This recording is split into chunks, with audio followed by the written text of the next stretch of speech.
it's been a while, but Kevin Feige has finally given fans some insight into what he has planned for the upcoming X-Men franchises and how long this has been in the works behind the scenes at Marvel Studios. Let's take a couple minutes to talk about what the king of all things Marvel had to say, why the X-Men were so important, and why bringing them into the MCU required some difficult conversations, especially when it comes to the subject of pegging.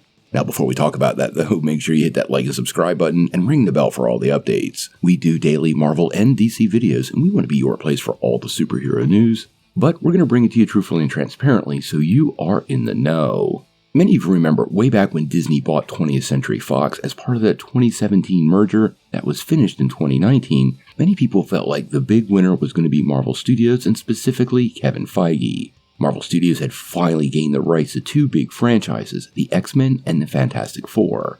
And this meant only Spider-Man was basically off limits for the Marvel Universe, and he had already been negotiated with that deal over at Sony Pictures. Now, the first of those Fox movies to join the MCU is the upcoming Deadpool and Wolverine.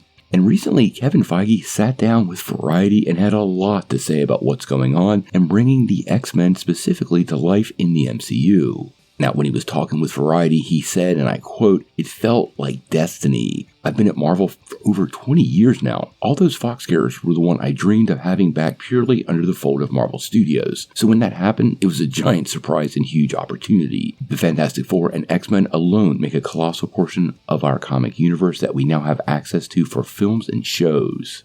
Now, none of this really surprising because Feige was there pretty much early in the X-Men process as a production assistant. So he has been there day one kind of guiding some of these franchises, and when he took over Marvel Studios and didn't have access to those characters, he obviously carried over the lessons, but I'm sure he didn't carry over a lot of ideas. Sounds like he's got the opportunity to dig into some of those ideas now, and I think they'll all be great for the Marvel Universe. Now, as for how much freedom he's allowing specifically Sean Levy and Ryan Reynolds when it came to bringing mutants into the MCU, he actually had something interesting to add. He said almost everything was on the table. From Ryan's point of view, this movie was all about, number one, Deadpool and Wolverine together for the first time, and number two, the exploration of Deadpool and his cast of characters when they have access to our entire timeline of the Marvel Cinematic Universe. Now, this quote suggests to me some of those scenes we saw might actually be in the MCU timeline. Pretty clear to everybody he's spending time in the void because we've seen Alioth in some of the trailers. We also have gotten some scenes that appear to be part of Age of Ultron, where they were taking on those TVA agents in the snow. So it wouldn't be a shocker to me if this road trip with the two characters brought them in and out of several continuities. Now, apparently Feige did have some other ideas, making it pretty clear he wanted Hugh Jackman in yellow. That was his only rule. But as far as what Brian could get away with, well, apparently the jokes were, well, pretty open-ended and he got a ton of freedom.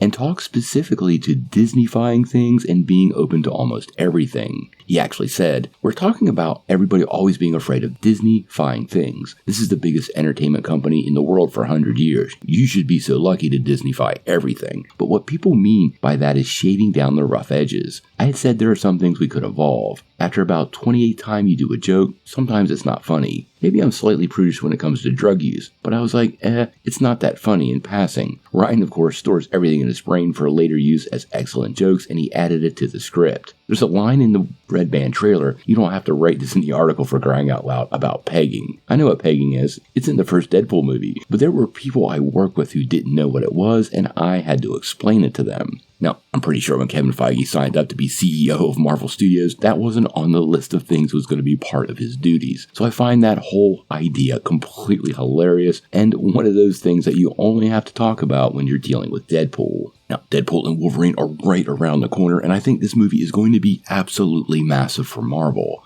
This is one of the best ways I could think of bringing the X-Men in, porting this sort of multiverse adventure with two of their most popular characters from the Fox universe, finding their way into the MCU, and carrying over all that energy. Well, that is a great plan. The big question that remains is how the rest of the X-Men fit in, and honestly on that, Feige remained pretty coy in his answers, but has confirmed that Marvel Studios is laying groundwork for the characters. And in that same interview, when asked about their eventual debut, he actually said, "I wouldn't say when, but we've already hinted over the past few years at certain people possessing what will one day be known as the mutant gene. We'll be very excited when we get to tap into it." Now, obviously, after Deadpool and Wolverine drops, we're going to have a lot more answers and a pretty clear path moving forward for Marvel's mutants. Now, the questions of who are going to play these mutants, when will they fully appear, and honestly, is Hugh Jackman going to be part of Secret Wars? Well, these are questions we all need answered by Kevin Feige, and hopefully he pulls back the curtain on that pretty soon. If he actually does that, well, we're going to have to wait and see.